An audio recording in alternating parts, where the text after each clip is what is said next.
आनन्दमानन्दकरं प्रसन्नं ज्ञानस्वरूपं निजबोधरूपं योगीन्द्रियमेद्यं भवरोगवैद्यं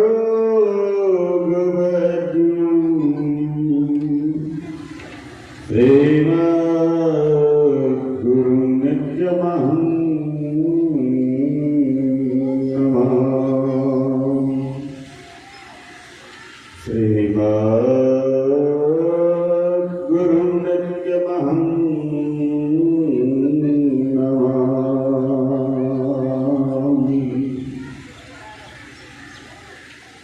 जयं परिभवग्नमभीष्टदोहम्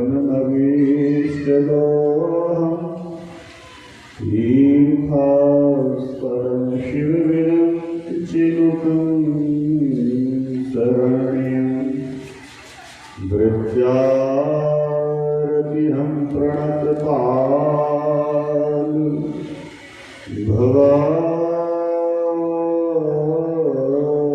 भवादिकोटं वन्दे महापुरुषे चरणारविन्दं।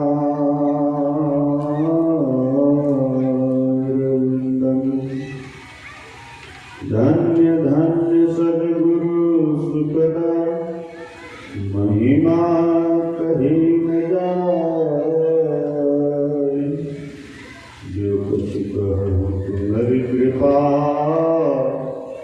मोते कछु न बसाए। जो कुछ कहूँ तुम्हारी कृपा मोते कछु न बसाए। सर्वस्मरणीय जन जन के मानस स्मरण अध्यात्म गुरु के चमकते सितारे परमाराध्य की परम पाठ करने में और संत शास्त्रांग प्रणाम। व्यासपीठ से पूज्य बाबा मंचस्थ नमस्कार कर सत्संग प्रसाद में उपस्थित सदा महावोष जैनों माताओं और भक्तिमती धर्मशिलाओं एवं हिंदी विस्तार केंद्र के माध्यम से यत्न कर रहे समस्त गोलाहा ग्रामवासियों सबों के अंतस्थल में सदा सर्वदागमन करने वाले अनंत परमात्मा सदगुरु को सत्सत नमः। अभी आप लोग भक्ति विषय चर्चा के श्रवण कर रहे हैं।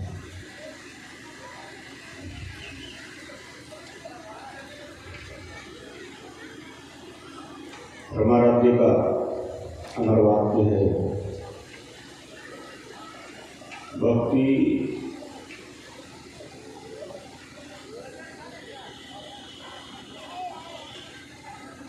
में तीन बातें प्रमुख हैं।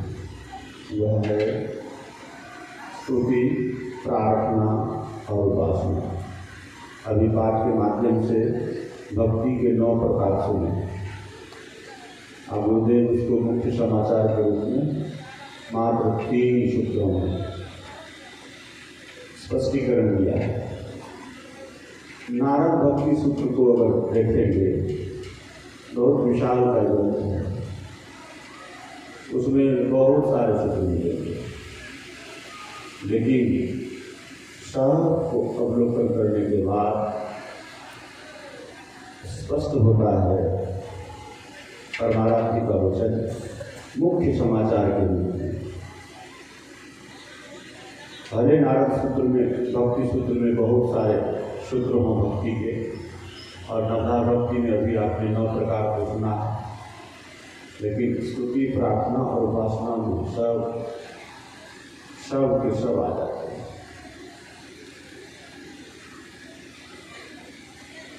भक्ति के पथ के पथिकों को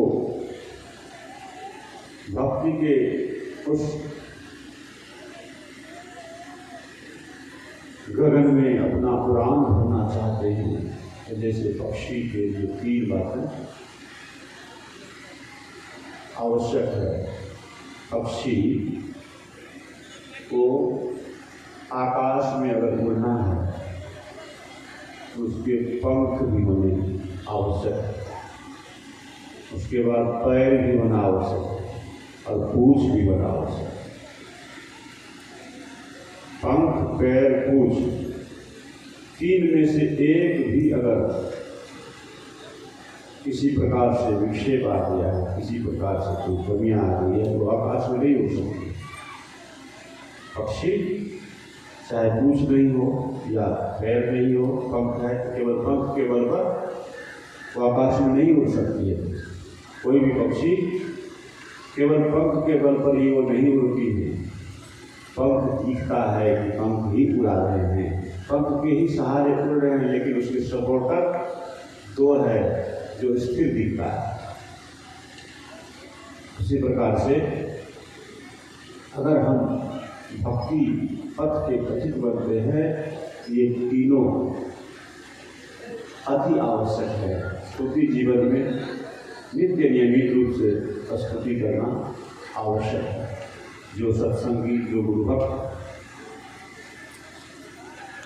नित्य नियमित रूप से स्तुति नहीं करते हैं, ये भक्तों का महान सूत्र है। स्तुति किए बिना एक दिन भी नहीं रहना चाहिए और भक्ति के पथ से पथिक होकर के कुछ भक्ति के माध्यम से आप गगन में उड़ान भरना चाहते, स्तुति करना होगी।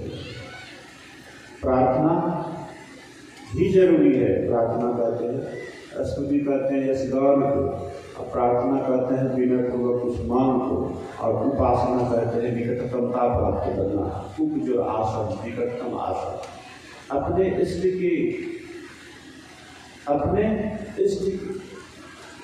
की समीपता प्राप्त कर लेना। ये कैसे होगा? तो स्तुति के सभी अंगों को हम पालन कर रहे हैं या नहीं कर रहे हैं, एक दिन की बात है। आप कहेंगे स्तुति के कितने अंग होते हैं? जो हम लोग रोज करते हैं, भक्त होने के नाते आप स्तुति करते हैं, लेकिन उसके विधि को नहीं जानते हैं। थोड़ा स्तुति करना कैसे चाहिए, हम करते कैसे हैं, इसका अवलोकन नहीं करते हैं, तो केवल गाने से काम नहीं चलेगा। तो कहते हैं स्तुति जो कर रहे हैं, यशगान जो कर रहे हैं, उनके अर्थों में मन को डुबा करके गायन कीजिए। कहेंगे उतनी योग्यता नहीं है, क्योंकि रोज का गायन में करते हैं सर्व क्षेत्र क्षर अपरापरा, क्षर क्या है, अक्षर क्या है, क्षेत्र क्या है, ये सब बहुत बातें सब लोग नहीं जान पाते, लेकिन गाते हैं। पुण्य व्यापक पार में, सत असतों के पार में आदि सब गाते हैं, लेकिन उसके अर्थों में अपने को नहीं पहुंचा पा रहे हैं। उतना उस तरह की शिक्षा नहीं है, जानकारी नहीं है, तो कहते हैं उसके लिए क्या है, उसके लिए भी है। सो एक बार चैतन्य महाप्रभु अपने दो शिष्यों के साथ, जो शिष्य कई भाषा के विद्वान थे, और वो सफ़र कर रहे थे। सफ़र करने के क्रम में चैतन्य महाप्रभु अलमस्त महापुरुष थे, वो आगे बढ़ते कहते एक वृक्ष के नीचे एक व्यक्ति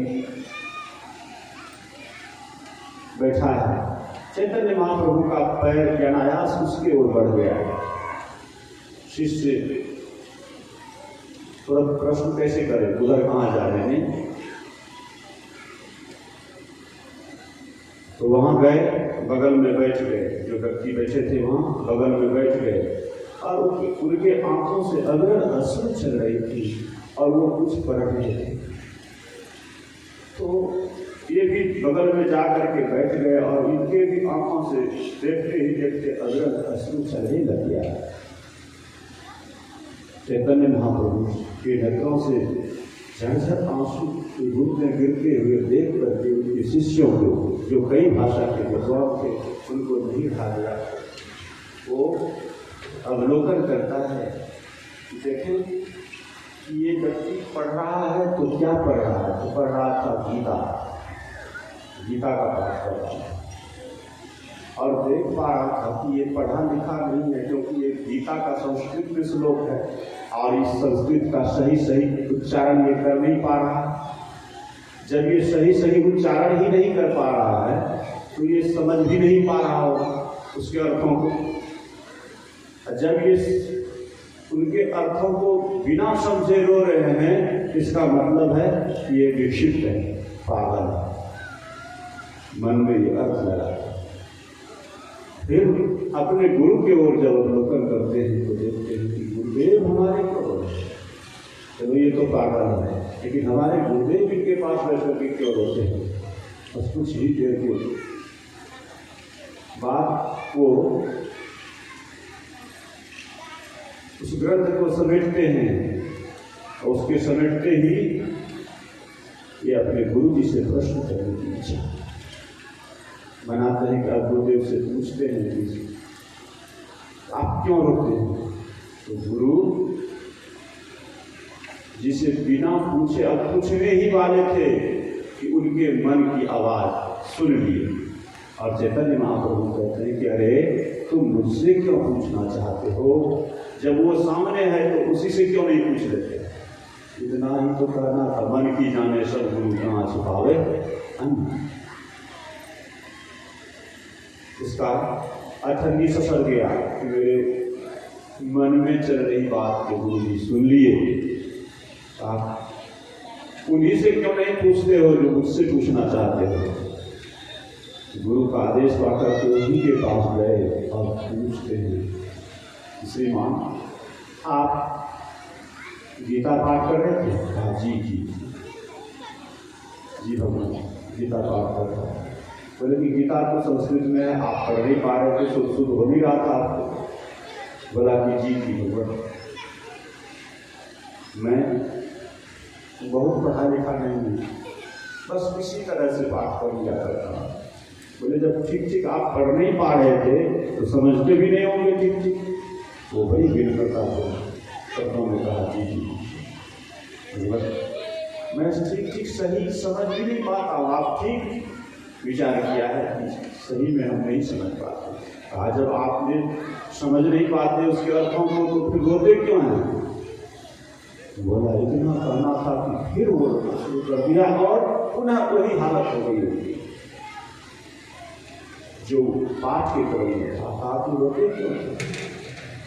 बस मैं पढ़ नहीं पाता हूँ, यह भी बात सत्य है। मैं अर्थों को सही ढंग से समझ नहीं पाता हूँ, यह भी बात सत्य है।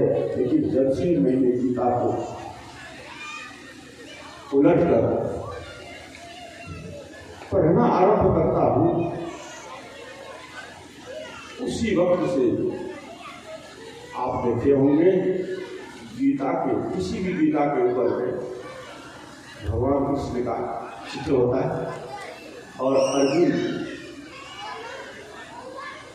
रथ पर सवार है और भगवान सारथी के रूप में रास थामे हुए हैं, घोड़े का लगाम थामे हुए हैं और सर घुमा करके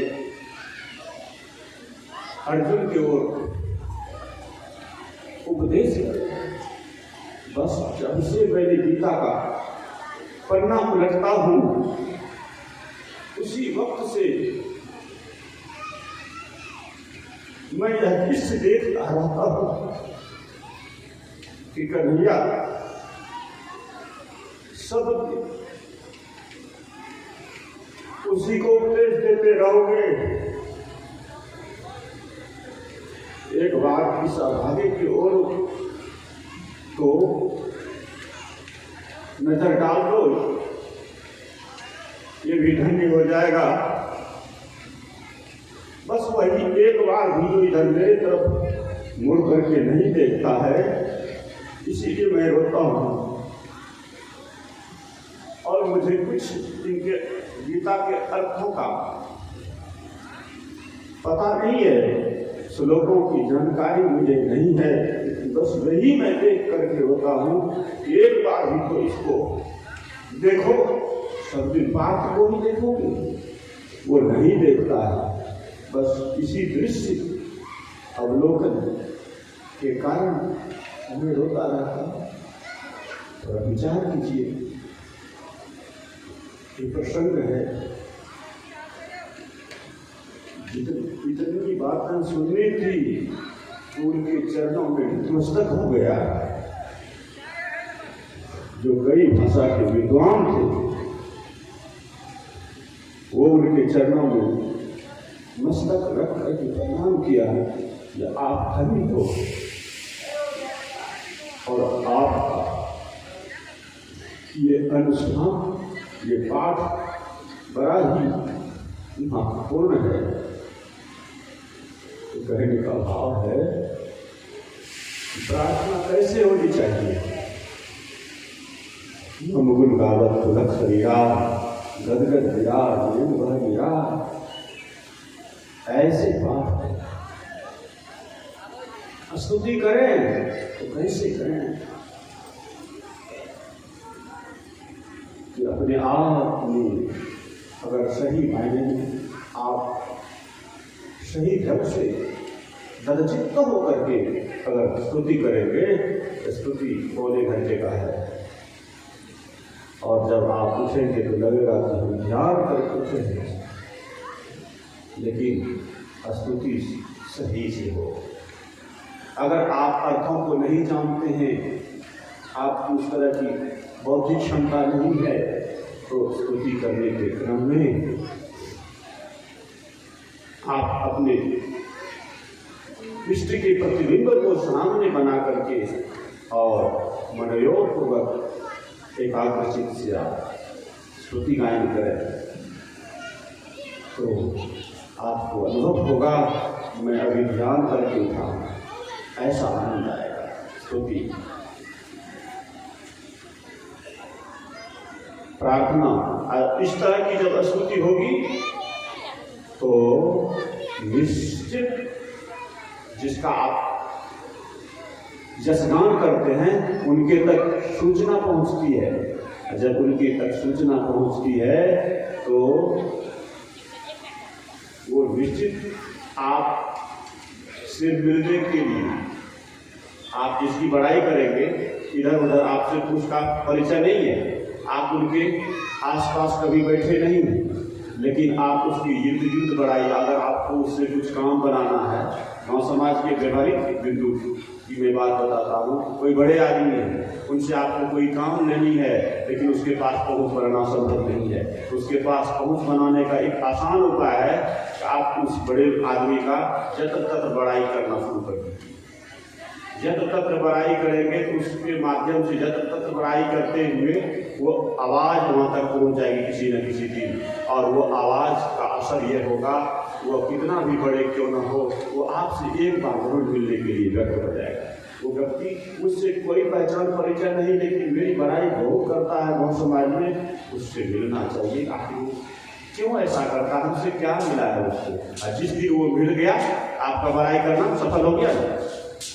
जिस दिन मिल गया, बड़ाई से पहले से खुश है ही है, जैसे आपके साथ संदर्भ में आए, उनके संपर्क में आए तो बस प्रार्थना कीजिए। नहीं, वो पूछेंगे कि क्या कहिए, कैसा है, ठीक है समाचार, और कैसे हो आप, सब कुछ होगी बात। जब उससे निकटता होगी, जब आप उनसे मिलेंगे तो प्रार्थना कीजिए कि हाँ हाँ आपसे मैं बहुत दिन से मिलना चाहते थे, मेरी प्रार्थना, अब जो प्रार्थना है वो एक बार में स्वीकार होगा कि व्यवहारिक बिंदु मैंने व्यक्त किया।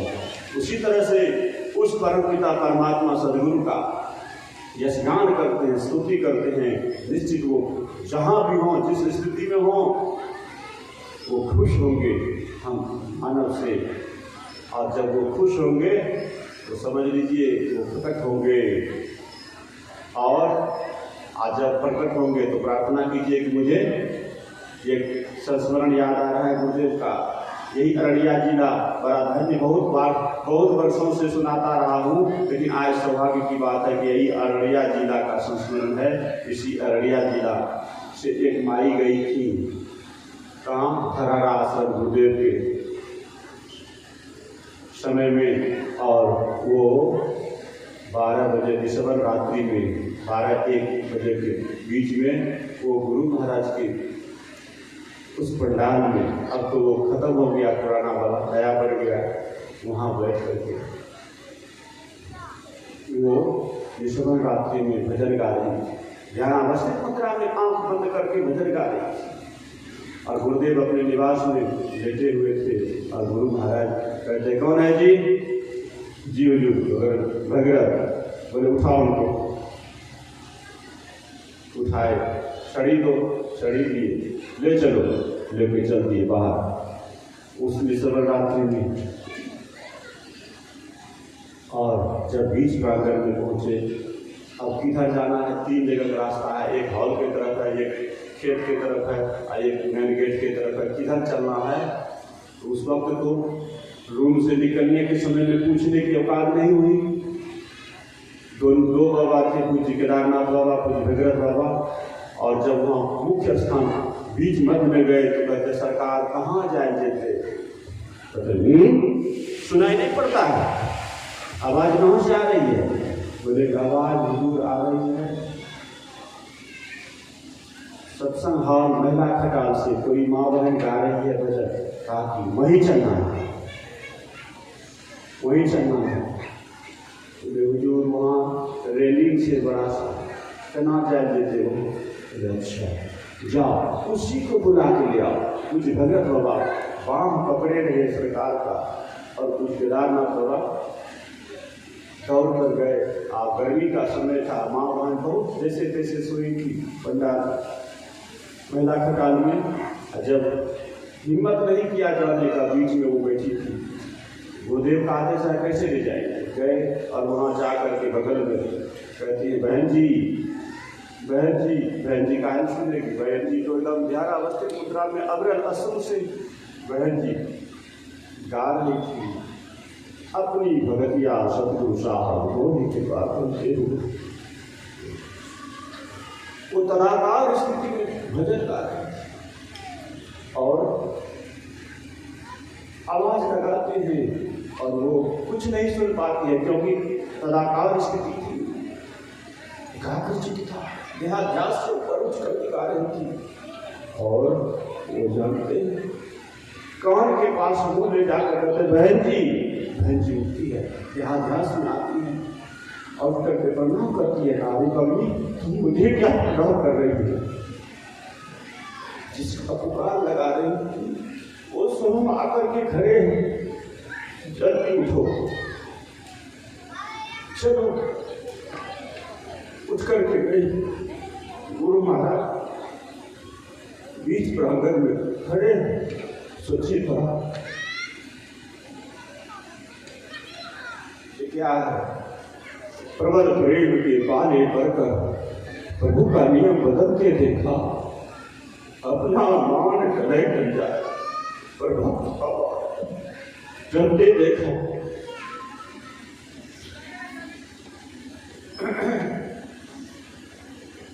देख लीजिए उस पद को गुरु महाराज के द्वारा सार्थक होता हुआ दिख रहा है। हम भक्तन के दास भगत मेरे खुद नहीं, भगवान भी दास बनते हैं। सदगुरु भगवान आज दास बनकर के दिखाए, भक्तों की क्या गरिमा है भगवान के नजर में, सदगुरु भगवान आज दिखा रहे हैं। थोड़ा सोचिए, गुरु महाराज यह भी कर सकते थे, जाओ वहां भजन गा रहे हो, सुना दिया, वो ऐसा आदेश कर सकते थे, लेकिन नहीं। इस पंक्ति को सार्थक होता हुआ दिख रहा है। उनको बुलाना नहीं है, उनकी जो स्थिति है वहां चल के पहुंच और पहुंच करके ये भक्त और भगवान की गरिमा देखी जाती है इससे। और वहां चरणों में कटे वृक्ष की तरह से गिरती है वो बैठ, और गुरु महाराज कहते हैं, बेटी बेटी मांग, आज जो मांगेगी सो दूंगा। गुरु महाराज मौज में आ गए, आज जो मांगेगी सो दे दूंगा। मांग लो बेटी, आज जो मांगना है। बेटी तो बेटी ही निकली, बेटी कैसी है? जिसका पिता ऐसे है, सोच सकते उसका, जब बेटी कहे तो पिता हुए, और जब पिता है तो पिता का गुरु। संतान में तो दिखना ही चाहिए, वो वैसी ही बेटी निकली सही। वहां पर क्या कहते हैं हुजूर, मैं जो मांग रही थी मुझे बस वही चाहिए और कुछ नहीं, बस इतनी ही बात हुई। जाओ यो बस, बोले यो बस जाओ, ऐसा ही होगा। क्या मांग रही थी? भजन गा करके आप, क्या दर्द है, क्यों रो रही थी? अपनी भगतिया, आप एकांत में भी बैठ करके गाएंगे, हृदय फट जाएगा। अपनी भगतिया सतगुरु साहब मोह कृपा करिए हो। क्यों? पशु पक्षी कृमि आदि की योनि मेरे प्रभु बहु बार हो। नरतन अब ही कृपा करिए हो, अब प्रभु करो कुवार हो। कहते प्रभु अब जो है ये अवसर मुझे मेरे हाथ से फिर ना चला जाए, मैं फिर पशु पक्षी कृमि आदि योनि में ना चला जाऊं। बस यही खेल है, यही दर्द है, और इसीलिए मांग है कि बस अब प्रभु करो। सोचिए, आप इस पर विचार कर सकते हैं कि बात है बजे रात्रि 1 बजे रात्रि में कोई विचार करने वाले विचार करने लग जाए भजन में। आपके घर में कोई ऐसे भजन करने लग जाए तो कहने वाले कहेंगे जब करने का, ध्यान करने का मन नहीं होता है, गीत गाती है, गीतारनी बनती है। लेकिन भक्ति की जो स्थिति होती है भक्तों का, वो उनके भावों पर डिपेंड करता है। सोचिए, भजन गा रही थी ना, जब नहीं कर रही थी, ध्यान नहीं कर रही थी, लेकिन जब और ध्यान का परिणाम आया कि नहीं आया? जब करने का क्या भाव है, स्तुति करने का क्या भाव है, ध्यान करने का क्या भाव है कि हमारा सदगुरु, हमारे इष्ट हमारे ऊपर दृष्टिपात कर दे, हमारे ऊपर कृपा कर दे, हमारे अनुकूल हो जाए। यही तो है ये स्तुति, इसीलिए प्रार्थना, इसीलिए ध्यान, इसीलिए जप, इसीलिए। और सोचिए, वो भजन गा रही थी, वो किस भावों से भावित होकर के भजन गा रही थी कि जप और ध्यान, स्तुति और प्रार्थना सब काम वो सिद्ध होता हुआ दिख रहा है। बस भाव, भक्ति में भाव का ही प्रभाव दिखता है। भक्ति में अगर भाव है तो प्रभाव तत्क्षण दिखेगा, जैसे दिखा, तुरंत दिखा। कोई कहेंगे कि इस पर तर्क दे दें कि हाँ, अररिया जिला से वो माई गई थी, लेकिन संजोग ऐसा लग गया कि गुरु महाराज अपने स्थान पर थे, आश्रम में थे, कहीं बाहर नहीं थे, इसीलिए उनकी यात्रा सफल हो गई, पहुंच गए। अगर ऐसी भूल है, अगर ऐसी बात मन में आती है तो वो भूल है। गुरु भक्ति में कमजोर हैं, क्योंकि वो उस दिन जिस भाव से भावित होकर के भजन गा रही थी, उस दिन वह अपने गांव में भी, घर में भी रहती तो गुरु महाराज उसी तरह से खड़े मिलते। वह कहीं होती, वह गुरु महाराज उस दिन मिलते ही मिलते। अगर सोचते हैं कि वहां थे इसीलिए मिल गए, नहीं। इसीलिए कहते हैं कि वो गुरु क्या है? वो गुरु से जिस दिन गुणान्वित होकर के, गुरु गुण से जिस दिन गुणान्वित होकर के आप अगर उनका गुणानुवाद कर रहे हैं, उनके गुणों से गुणान्वित होकर के गुणानुवाद कर रहे हैं, तो गुरु उसी वक्त, उसी क्षण, उसी जगह, जैसे मीरा को दर्शन दी थी, उसी तरह से ये माई को गुरु महाराज दर्शन दिए, और किसी जगह पर होते तो दर्शन देते। इसलिए गुरु महाराज कहेंगे कि गुरु महाराज सोए हुए नहीं थे, आवाज पहुंच गई, तो वैसे गुरु संत कभी सोते नहीं है, सब सोते रहते हैं। किसी सुभाषितकार ने लिखा, सब सोते रहते हैं, वो जागता रहता है। अगर संत सो जाए तो सृष्टि का में उथल पुथल मच जाएगा। इसलिए संत कभी सोते नहीं। तो कहेंगे कि दिनचर्या में तो लिखे हैं गुरुदेव का कि सोने का समय ये है। नहीं नहीं, वो संत कभी नहीं सोते। तो कहते हैं सोने का जो दिनचर्या में दिया है, वो कहते हैं क्या सोना है। देखिए, सोवत कपट कपाट घुमट मृदंग बजे, सुरत शिरोमणि घाट घुमट मृदंग बजे। वो कपट का कपाट दुनिया को दिखाने के लिए सोते हैं, वो सोते नहीं हैं। इसलिए सब सोते रहते हैं, वो जागता रहता है। जो कुछ मांगता है वो बांटता रहता है। वो है सबका चाकर, जो है सबसे बड़ा मालिक। जो कहते हैं वो उसी के पास खड़ा है जो उसे पुकारता है। गुरु हर हमेशा वो खड़े ही मिलेंगे, बशर्ते उसके लिए उसके अनुकूल आप बन करके गुणानुवाद करें, तो भक्ति की पराकाष्ठा परिलक्षित होगी अपने जीवन में तत्क्षण। इसलिए अपनी बॉडी पर यही विराम लेते हैं, ज़्यादा नहीं करते हुए। और विशेष रूप से आप बाबा से सुनेंगे। एक बार श्रद्धा और प्रेम से बोलिए, श्री सद्गुरु महाराज की जय।